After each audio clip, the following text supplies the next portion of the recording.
Pemasaran secara konvensional. Manajemen pemasaran merupakan analisis perencanaan, implementasi, dan pengendalian atas program-program yang didesain untuk menciptakan, membangun, dan menjaga pertukaran yang menguntungkan dengan pembeli, sasaran untuk mencapai tujuan-tujuan organisasional atau tujuan-tujuan perusahaan. Fungsi manajemen pemasaran.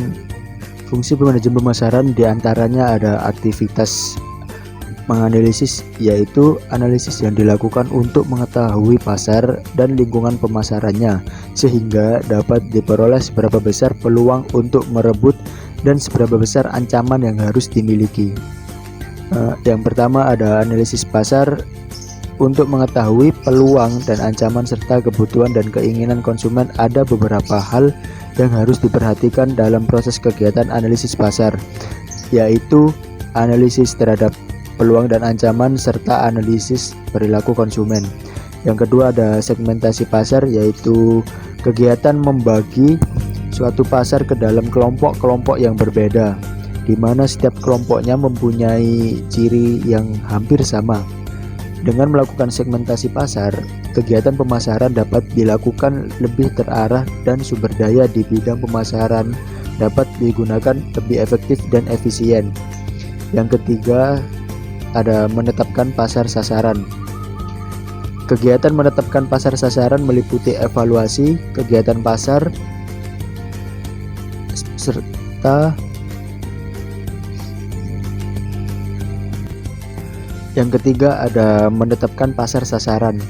Kegiatan menetapkan pasar sasaran meliputi evaluasi bagian pasar, yaitu ukuran dan pertumbuhan bagian seperti data tentang usia nasabah, pendapatan, jenis kelamin dari setiap segmen.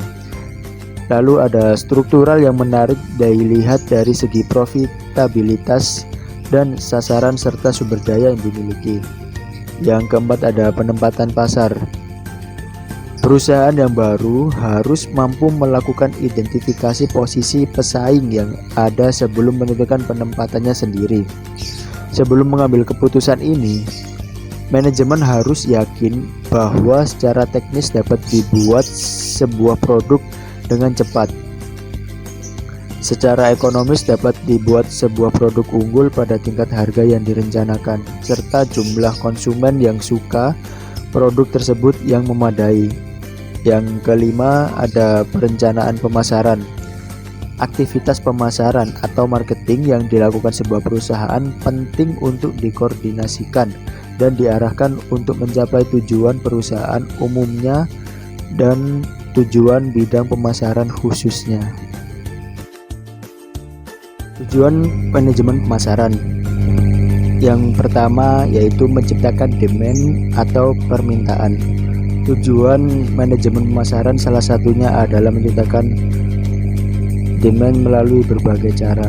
Yang kedua ada meningkatkan keuntungan. Keuntungan yang cukup harus diperoleh sebagai hasil dari penjualan barang atau jasa yang ingin memuaskan. Apabila perusahaan tidak menghasilkan keuntungan, maka perusahaan tersebut tidak akan mampu bertahan. Yang ketiga ada menciptakan pelanggan baru. Menciptakan pelanggan baru itu artinya mengeksplorasi dan mengidentifikasi kebutuhan pelanggan secara luas. Yang keempat ada memuaskan pelanggan.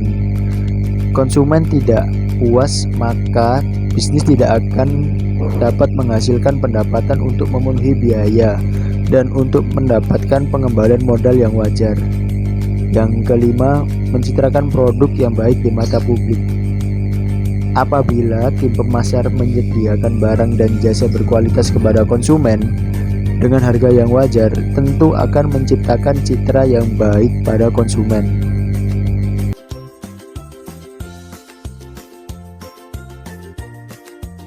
Pemasaran menurut Islam. Pada dasarnya Islam sangat menghargai mekanisme dalam perdagangan dan penghargaan tersebut berangkat dari ketentuan Allah Subhanahu wa taala yang menghalalkan transaksi jual beli. Dasar hukum pemasaran adalah diperbolehkan bersumber dari firman Allah Subhanahu wa taala dalam Al-Baqarah ayat 275. yang berbunyi wa akhallawahul bai'a wa harramar riba. Artinya, padahal Allah telah menghalalkan jual beli dan mengharamkan riba. Dalam Islam terdapat 9 macam etika atau akhlak yang harus dimiliki oleh seorang tenaga pemasaran, yaitu yang pertama ada memiliki kepribadian spiritual atau takwa. Yang kedua berkepribadian baik dan simpatik atau sidik. Yang ketiga berlaku adil dalam bisnis atau al-adl. Yang keempat melayani nasabah dengan rendah hati atau khidmah. Yang kelima selalu menepati janji dan tidak curang atau tahfif. Yang keenam jujur dan terpercaya atau al-amanah. Yang ketujuh tidak suka berburuk sangka atau suuzon. Yang kedelapan tidak suka menjelek-jelekan atau ghibah. Yang kesembilan tidak melakukan suap atau riswah.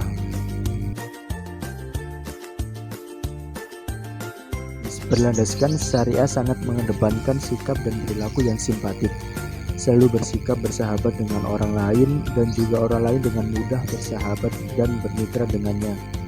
Allah Subhanahu wa Ta'ala dalam Al-Quran mengajarkan untuk senantiasa rendah hati, berwajah manis, bertutur kata baik, perilaku sopan termasuk dalam aktivitas berbisnis. Seperti firman Allah Subhanahu wa Ta'ala di dalam surat Luqman ayat 18. Wala tusa'ir khaddaka lin-nasi wala tamshi fil ardi maraha innallaha la yuhibbu kulla makhtalin fakhur. Yang artinya, dan janganlah kamu memalingkan mukamu dari manusia karena sombong, dan janganlah kamu berjalan di muka bumi dengan angkuh. Sesungguhnya Allah tidak menyukai orang-orang yang sombong lagi membanggakan diri. Marketing Islami pada dasarnya memiliki 4 prinsip dasar yang dapat menjadi panduan bagi pemasar. Yang pertama ada taistis atau robbaniyah. Prinsip marketing Islami yang tidak dimiliki pemasaran konvensional yang dikenal selama ini adalah sifatnya yang religius atau diniyah. Yang kedua ada etis atau akhlakiyah. Marketing Islami sangat mengedepankan masalah akhlak dalam seluruh aspek kehidupannya. Yang ketiga realistis al-waqtiyah. Marketing Islami adalah konsep pemasaran yang fleksibel karena senantiasa mengikuti perkembangan dan kebutuhan pada zamannya. Yang keempat ada humanistis atau al-insaniyah. Marketing Islami bersifat humanitis universal. Pengertian humanitis adalah bahwa syariah diciptakan untuk manusia agar derajatnya terangkat, sifat kemanusiaannya terjaga dan terpelihara, serta sifat-sifat kehewanannya dapat dikekang dengan panduan syariah. Syariah marketing sangat peduli pula dengan nilai atau value. Syariah marketing haruslah memiliki value yang tinggi. Ia harus memiliki merek yang lebih baik karena bisnis syariah adalah bisnis kepercayaan, bisnis berkeadilan, dan bisnis yang tidak mengandung tipu muslihat di dalamnya. Sekian presentasi dari saya ucapkan terima kasih. Saya Vido Mikael Berung dengan NIM 1920 10279 mengucapkan wassalamualaikum warahmatullahi wabarakatuh.